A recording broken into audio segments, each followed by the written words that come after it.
They gave the alien princess to a human as a prank. Now she has chosen to become a mother. Part. The vast emptiness of space surrounded the Saurian royal vessel as it approached the small blue planet. Zira stood by the viewing port, her scaled fingers pressed against the cold glass. This was to be her new home. Her punishment for questioning the High Council Zira was the third daughter of the Saurian emperor, a princess who had fallen from favor.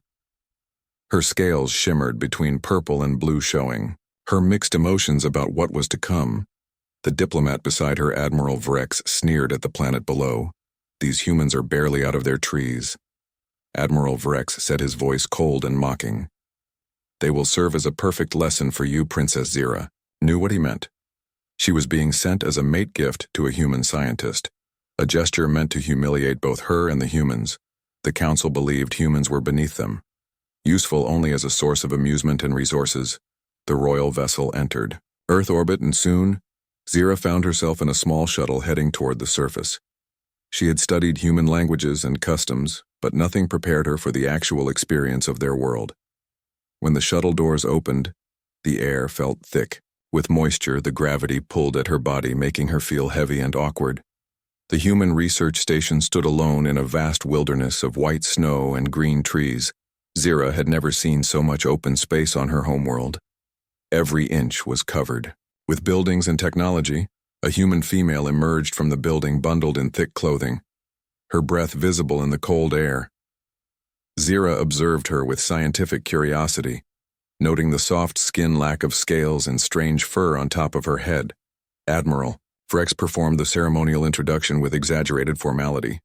By decree of the Saurian High Council, I present Princess Zira of House Velix as tribute and mate to the human Allison Gray. This union symbolizes the gracious acceptance of humans into the galactic community. Allison Gray stood speechless, her eyes wide with confusion.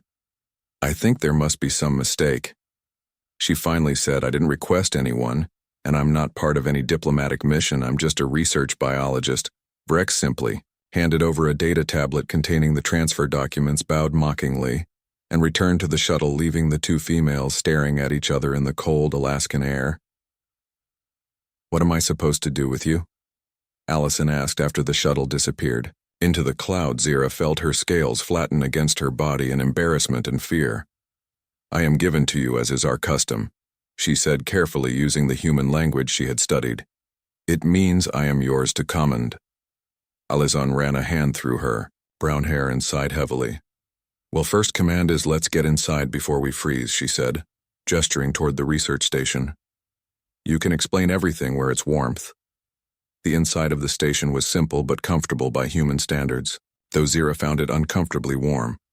Allison made them both hot drinks, though Zira could only smell hers as Saurian biology couldn't process many Earth substances. Over the next hours, Zira explained the truth. This was no honor, but a punishment, and humiliation for both of them, a political joke at their expense. Allison listened, her face showing emotions that Zira couldn't yet read. So I'm being used as some kind of alien garbage dump for unwanted royalty, Allison finally said, her voice rising. No offense to you, but your people sound like real jerks. Zira had never heard anyone speak so disrespectfully about the High Council, and felt a strange mixture of shock and admiration. They believe humans are primitive and easily manipulated, she admitted. My family wishes me gone because I questioned our expansion policies. Allison paced the small room, her anger visible in every movement. Well, you can stay here until we figure something out, she said finally. I have a spare room and plenty of food. I can contact Earth Diplomatic Services tomorrow. That night, Zira lay awake on the strange soft bed, wondering what would happen to her. On her world, failed royal matches meant disgrace.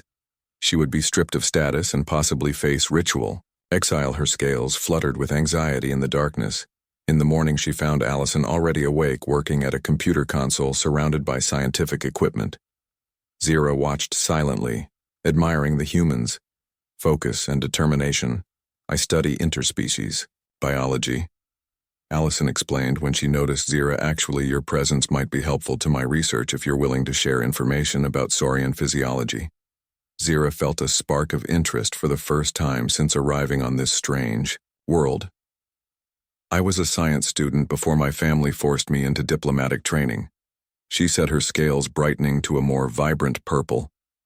"I would be honored to assist your research." As the days passed, the two females developed an unexpected rhythm to their lives. Zira shared knowledge of Saurian biology that proved invaluable to Allison's work, and Allison taught Zira about earth sciences and culture. They worked side by side in the lab, often talking late into the night. "I never fit in with my people," Zira admitted one evening, her scales now a calm lavender in the lamplight. "I was always too curious, too interested in understanding rather than conquering." Allison nodded. "I understand not fitting in," she said softly. "That's why I chose this isolation. I never found my place among other humans either." For the first time since arriving on Earth, Zira felt something unexpected. Hope. Part 2. Winter turned to spring outside the research station as Zira and Allison grew closer.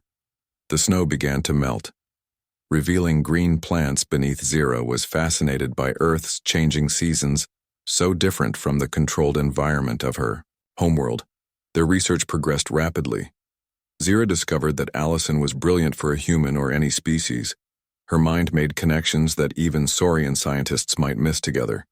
They were mapping the biological compatibility between different galactic species. "I never imagined I'd be doing real science again," Zira said one day as she carefully examined cell samples under a microscope, her scales glowing with a happy golden hue. "My family always said my interest in biology was unbecoming for royalty." Allison looked up from her computer screen and smiled. "You would have been wasted in royal politics," she said. "Your mind is too good for that nonsense." Over meals, they shared stories of their worlds. Zira described the towering crystal cities of her homeworld, the complex political intrigues of the royal court, and the strict hierarchy that governed every aspect of Saurian life. Allison told Zira about growing up in a small town, her struggles to be taken seriously as a scientist, and her dreams of helping unite different species. One evening, as they sat watching the northern lights dance across the sky, Allison hesitantly asked, "Do you miss your home?" Zira considered the question, her scales shifting through several colors before settling on a thoughtful blue. "I miss certain things," she admitted, "the floating gardens, the music, the familiar foods." But she paused, looking at Allison. "I don't miss the person I was forced to be there." They began to explore the wilderness around the research station together, Zira marveling at the untamed beauty of Earth. Allison showed her forests and mountains and small hidden lakes that reflected the sky. Zira had never experienced a world so open and free. The first time it rained, Zira stood outside, letting the water fall on her scales in wonder. On her world, water was precious and carefully controlled. Here it simply fell from the sky in abundance. Their first physical touch happened naturally. As they reached for the same laboratory tool, their hands brushed against each other. Zira felt a strange electrical sensation at the contact of Allison's warm skin against her cool scales. Instead of pulling away as Saurian etiquette would demand, she let their fingers remain, touching for a moment. The physical differences between them seemed vast at first. Allison was warm-blooded with soft skin that bruised easily. Zira was cool-blooded with protective scales that changed color with her emotions. But these differences became points of fascination rather than barriers. They began to find ways to bridge the gap between their species. Zira learned that Allison loved to have her hair gently stroked, something that fascinated Zira, who had no hair of her own. Allison discovered that the small scales along Zira's spine were sensitive, and that gently tracing them could make Zira's whole body shimmer with pleasure. One night, as they shared a meal, Zira gathered her courage and asked Allison a question that had been on her mind. "For weeks, what am I to you now? Are we friends or research partners or something else?" Allison set down her fork and looked directly into Zira's golden eyes. "I think we both know we're more than friends or colleagues," she said softly. "I care for you, Zira, in ways I never expected to care for anyone, human or otherwise." Zira's scales flushed with a deep rose color, the Saurian equivalent of a blush. "I feel the same," she whispered. "It is forbidden on my world to form attachments outside our species, but I find I no longer care what is forbidden." They moved toward each other slowly, carefully. Their first kiss was a gentle exploration of different anatomies. Allison's soft lips against Zira's more firm mouth, both of them learning what pleased the other. the differences in their biology presenting challenges they overcame with patience and creativity. In the lab, their research took on new meaning as they began to explore the possibility of deeper biological compatibility between their species. Zira made a startling discovery while reviewing ancient Saurian texts that had been considered heretical by the current regime. These texts speak of a time when Saurians could reproduce with genetic material from other compatible species. Zira explained, showing Allison the translated documents. It was an ability lost or suppressed over time to maintain what the ruling class called genetic purity. Allison studied the information, her scientific mind racing with possibilities. "Do you think it might still be possible?" she asked carefully. Zira nodded slowly. According to these texts, a Saurian female can self-regenerate with genetic material from any compatible species through a complex biological process. Their research shifted focus as they began to explore this possibility, both of them driven by scientific curiosity and something more personal, a desire to create something unique between them. They were so absorbed in their work and each other that they almost missed the diplomatic messages. From both Earth and Saurian officials, Zira had been declared missing by her government, and demands were being made for her return. "The Saurian High Council has filed a formal complaint," Allison read from the message, her face worried. "They claim you've been kidnapped and are demanding your immediate return." Zira felt her scales darken with anger. "They discarded me," she said bitterly, "and now they want me back only because they fear I might reveal Saurian secrets to humans." Allison reached for her hand. "Our research could change everything," she said. "If what we're discovering is true, it could create a biological bridge between our species, something that might force both our worlds to reconsider their assumptions." That night, as they lay together in the darkness, Zira made her decision. "I want to stay," she whispered against Allison's shoulder. "I want to continue our research, and I want to be with you, whatever the consequences." Allison held her close, feeling the gentle pulse of Zira's heart against her chest. "Then we'll face whatever comes together," she promised, pressing a kiss to Zira's forehead where the scales were softest. Unknown to them, surveillance drones from the Saurian Empire had already located the research station, and a recovery team was being assembled.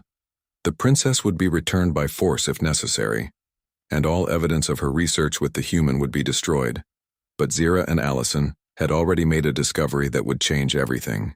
Part 3. The laboratory hummed with energy as Zira and Allison worked day and night on their research. Zira had unlocked ancient Saurian texts from her people's past, texts considered forbidden by the current regime. These documents detailed a reproductive process long suppressed by the Empire. According to these records, Saurian females once possessed the ability to self-regenerate with genetic material from compatible species. Zira explained, her scales glittering with excitement as she translated the ancient language. It was considered sacred before the purification movement. Allison studied the complex diagrams, her mind racing with scientific possibilities. "This could revolutionize our understanding of cross-species biology," she said, "but more importantly, it gives us a chance to create something meaningful together." Their work progressed rapidly as they isolated the dormant genes in Zira's reproductive system, genes that could potentially be activated with the right combination of hormones and genetic triggers. Allison contributed her own genetic material for the experiments. The process would be dangerous, requiring careful modifications to Zira's body. They worked meticulously, testing each step in computer simulations before attempting anything in reality. Failure could harm Zira or worse, but the potential reward drove them forward. "We need to be certain this is what you want," Allison said one evening as they reviewed their progress. "This isn't just science for me anymore," she admitted. "I care too much about you to risk your safety." Zira touched Allison's face gently, her scales shifting to a deep gold color of commitment. "This is my choice," she said. "I want to create new life with you, a child who will be both Saurian and human. The first of a new kind, a bridge between our worlds." As their research approached its critical phase, they received an urgent message from Susan Kim, an Earth diplomat who had been monitoring their situation. "A Saurian military vessel has entered Earth orbit," Susan warned them in a secure transmission. "They are demanding your return. Princess Zira claiming you have been kidnapped against your will. Earth diplomats are stalling, but they have threatened military action." Zira felt her scales darken. "With anger, they discard me like garbage and now demand my return," she hissed. "This is about controlling information, not about my welfare." We need more time, Allison said. Checking their research data, we're so close to completion. Just a few more days, and we can prove that cross-species reproduction is possible. Susan promised to do what she could to delay the Saurians, but warned them to be prepared for anything. Earth will not surrender you against your will, she assured Zira. But our military capabilities are no match for Saurian technology. If they decide to take direct action, that night Zira made her decision to undergo the procedure. Despite the risks, the laboratory was prepared, all variables calculated as precisely as possible. Allison administered the carefully formulated compounds that would activate Zira's dormant reproductive capabilities. Zira's body glowed from within as the ancient Saurian biology awakened her scales, radiating light in patterns not seen in thousands of years. The process was painful, but she endured, focusing on the potential new life growing within her. Outside the research station, Earth security forces established a defensive perimeter, though everyone knew it would provide little protection against. Saurian technology surveillance drones circled overhead, monitoring the situation. 3 days after the procedure, Zira emerged from a deep regenerative sleep. Her body had changed, subtle differences in her scale patterns and internal chemistry. Allison monitored her vital signs closely, worried about potential complications. It worked, Zira whispered, touching her abdomen where a small, hard lump had formed beneath her scales. I can feel the changes the egg is forming. Allison wept with joy and relief. Their research had succeeded against all odds, but their triumph was short-lived. The next morning, their sensors detected multiple Saurian shuttles entering Earth's atmosphere. They are coming for me. Zira set her scales, paling with fear. We won't let them take you, Allison promised, though she knew they had few options against Saurian military power. The Saurian shuttles approached the research station. Susan Kim arrived with a team of Earth diplomats and security personnel. We have a plan, she told them quickly. But you must trust me. Susan explained that Earth diplomats had been in secret negotiations with a faction within the Saurian Empire, political rivals of Zira's family who saw potential benefits in closer relations with humans. This faction, led by Elder Maxwell, believes the old ways should be restored, Susan explained, and sees your research as proof that Saurians and humans could share a biological future.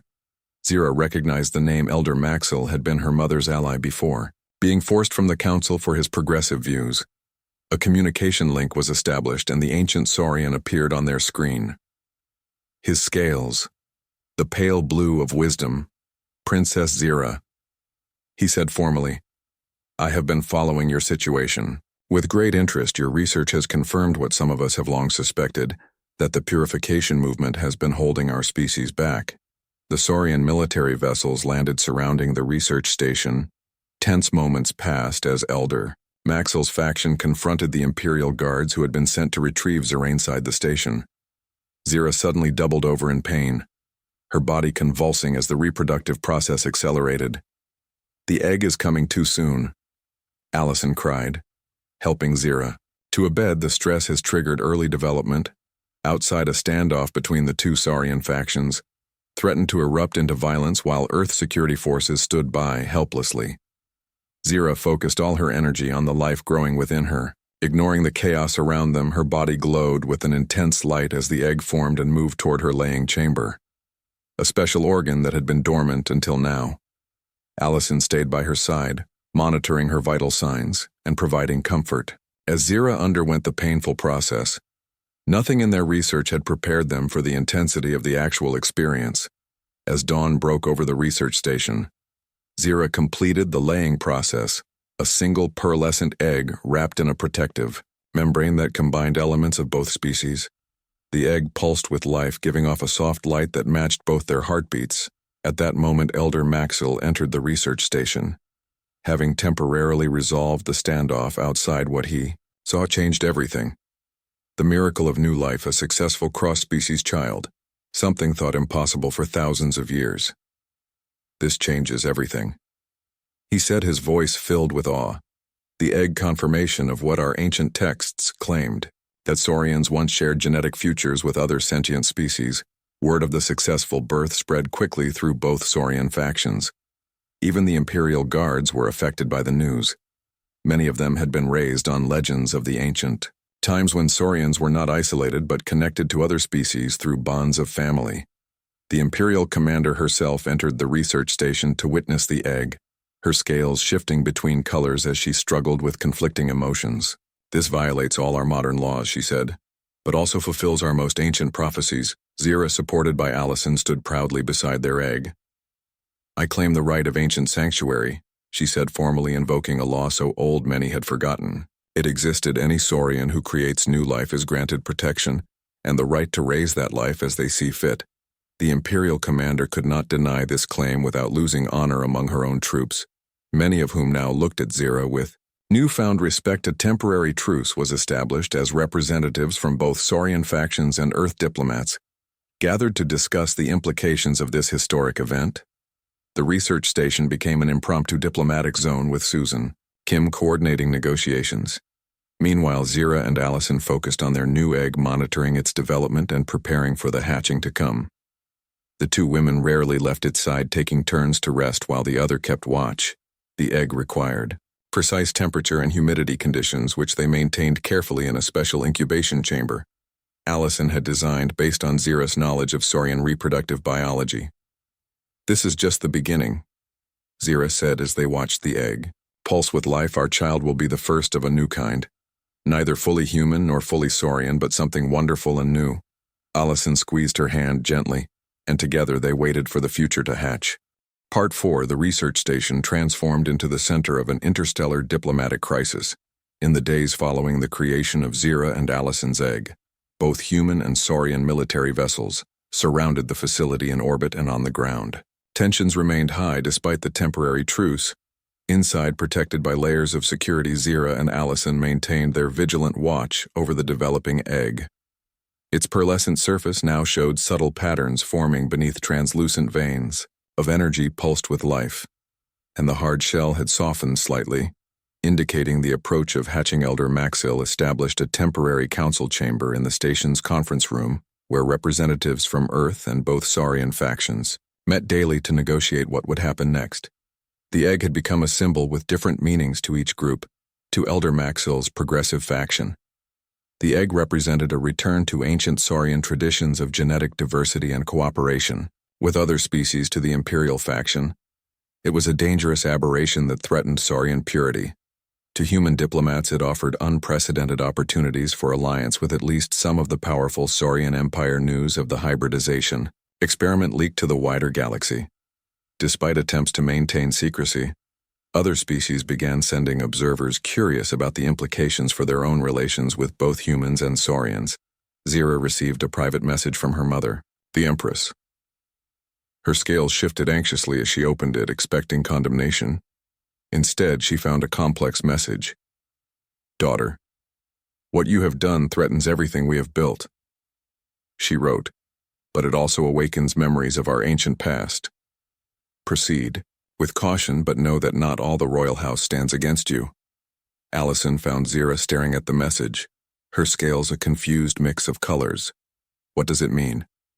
she asked. "It means the Imperial family is divided," Zira explained. "Some, including my mother, are secretly intrigued by what we've done. They cannot publicly support us, but neither will they allow my destruction." Their egg now required constant monitoring. As the hatching time approached, sensors detected increasing neural activity within the shell, indicating the development of brain functions unique from either parent species. The 7th day after laying the egg began to pulse more rapidly. Zira sensed the change immediately, her own body responding to the egg's signals. "It's beginning," she whispered to Allison. "The membrane is thinning." They had prepared a special environment for the hatching, a chamber with adjustable temperature, humidity, and light, designed to accommodate either Saurian or human needs or something. In between, Allison had worked day and night to ensure every possibility was covered. Word spread quickly through the station, and soon the observation room adjacent to the hatching chamber filled with representatives from all factions, even the Imperial. Commander requested permission to witness the historic moment. The egg rocked gently as the life within pushed against its confines. A small crack appeared in the pearlescent surface. Zira made soft clicking sounds in her throat, ancestral Saurian, calls to encourage hatching, while Allison monitored vital signs on her equipment. The first glimpse of their child came as a small-scaled hand pushed through the membrane. Not fully saurian, but with delicate patterns of scales over more human-like skin. The fingers flexed, testing the air before retreating back inside. "It's taking its time," Allison said, her voice tight with emotion. Both women had waited anxiously, neither knowing exactly what to expect. Zira nodded. "This is normal," she said, though. In truth, there was nothing normal about this hatching. It is exploring, sensing both worlds before committing to either. Another hour passed before the egg split more decisively, the membrane parting to reveal their child, a female with features that harmoniously blended both species. She had Zira's golden eyes but Allison's facial structure. Her skin was mostly human, but with beautiful patterns of scales that shimmered with changing colors along her spine and limbs.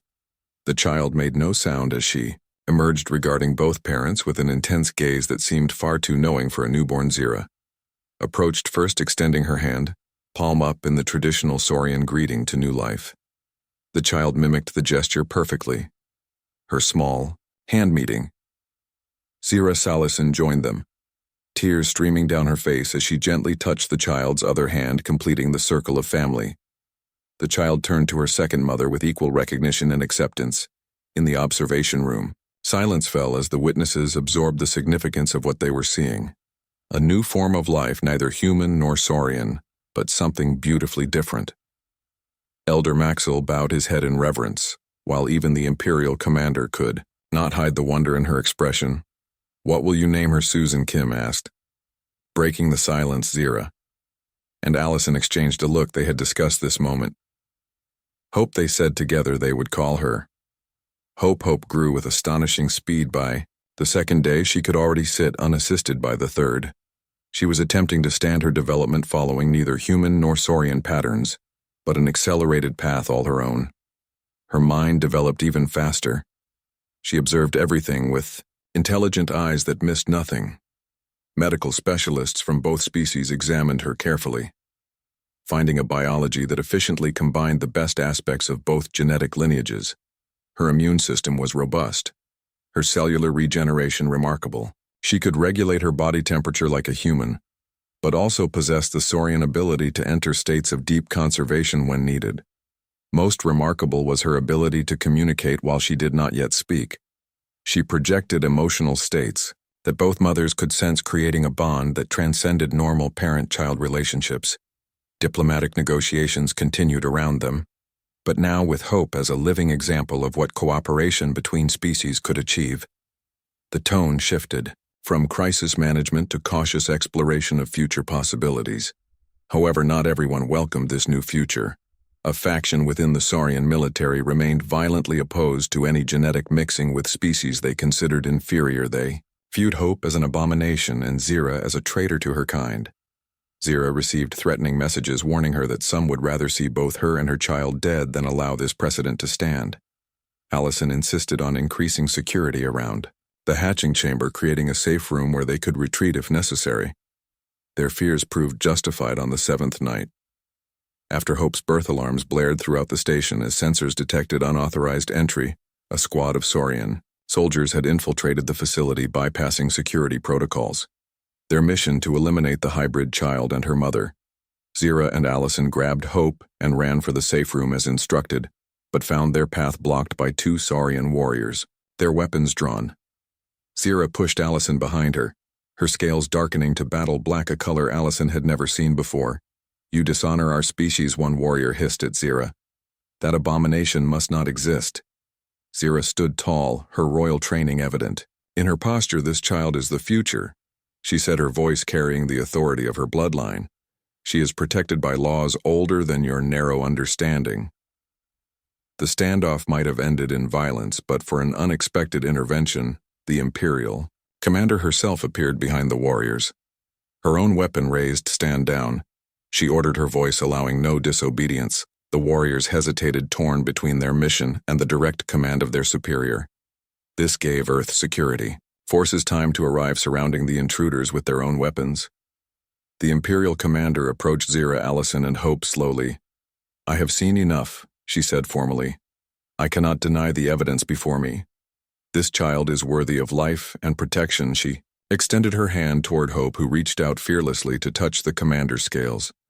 A connection formed between them, visible in the synchronization of color patterns that rippled across both their bodies.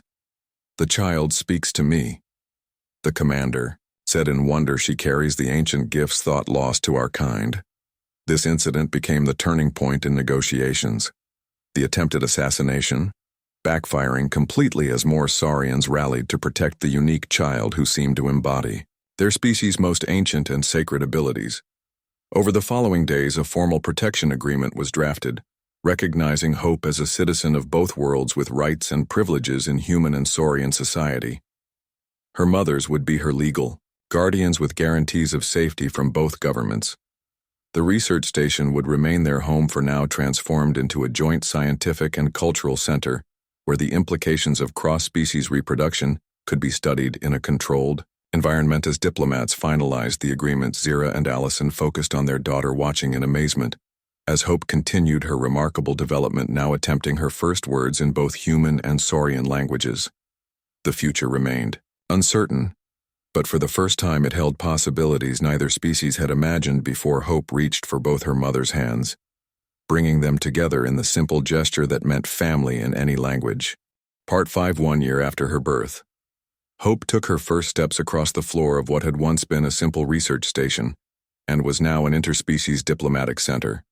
She walked confidently between her two mothers, her small form a perfect blend of both species, her skin mostly smooth like Allison's, but with beautiful iridescent scale patterns along her spine, arms, and face that shifted colors with her emotions. "Mama," Hope said, reaching for Zira, then turning to Allison. "Mommy," she added her vocabulary, growing daily in both languages. The research station had expanded significantly now, housing laboratories, diplomatic offices, and living quarters for representatives of both species. A small community had formed around the first successful human Saurian family, with scientists, diplomats, and security personnel from both worlds working together. Hope was developing abilities that surprised everyone. She could regulate her body temperature like a human, but also possessed the Saurian ability to sense electromagnetic fields. Her mind developed faster than either species alone, demonstrating enhanced memory and problem-solving skills. But most remarkably, she showed signs of telepathic abilities, first connecting with her mothers, then with other Saurians, and eventually even with humans who spent time with her. "She is the bridge," Elder Maxwell said as he watched Hope playing with building blocks, constructing complex structures that should have been beyond her capabilities. What was meant as humiliation has become salvation for both our species. Zira and Allison had become reluctant celebrities, their research into cross-species reproduction studied throughout the galaxy. They received messages from other species, curious about compatibility with both humans and Saurians, some even requesting permission to visit and learn from their experience. The Saurian Empire remained divided over the implications. Many conservative houses still rejected any genetic mixing, while others, led by Elder Maxwell's faction, embraced the possibilities. Earth governments similarly debated the long-term consequences of such unions, some fearing Saurian influence would overwhelm human genetics, others seeing potential benefits in controlled hybridization. Through it all, Zira and Allison focused on giving Hope as normal a childhood as possible. Despite her unique status and abilities, they created routines and boundaries, ensuring she had time to simply be a child, not just a symbol or scientific curiosity. On Hope's first birthday, representatives from both worlds gathered at the research station for a formal ceremony, acknowledging her dual citizenship. She would be recognized as both human and Saurian with full rights in both societies, a precedent that would shape interspecies law for generations. Zira, dressed in formal Saurian regalia, for the first time since coming to Earth, stood proudly beside Allison, who wore an elegant human diplomatic uniform. Together, they presented Hope to the assembled dignitary. Shop wore a special garment designed to honor both her heritages, a simple dress made of material that complemented her unique physiology, neither hiding nor emphasizing her differences but celebrating them.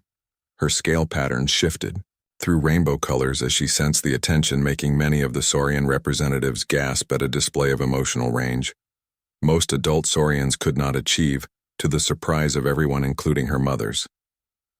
Hope spoke clearly, addressing The gathering in a mixture of human and Saurian languages. I am Hope, she said. I am both and I am new. Hush fell over the room. Even Elder Maxwell seemed stunned at her precocious speech and self-awareness. Hope continued, looking at each representative. In turn, with her golden eyes, we can be more together than apart. The simple wisdom from such a young child affected everyone present in different ways. Some were moved to tears, others troubled by implications they could not yet grasp, but none could deny the power of her presence. Following the ceremony, Zira and Allison retreated to their private quarters, exhausted but proud of what they had accomplished over the past year. They watched Hope sleep, her small chest rising and falling, her scales glowing softly in the dimmed light. Do you ever regret it? Allison asked quietly. All of this.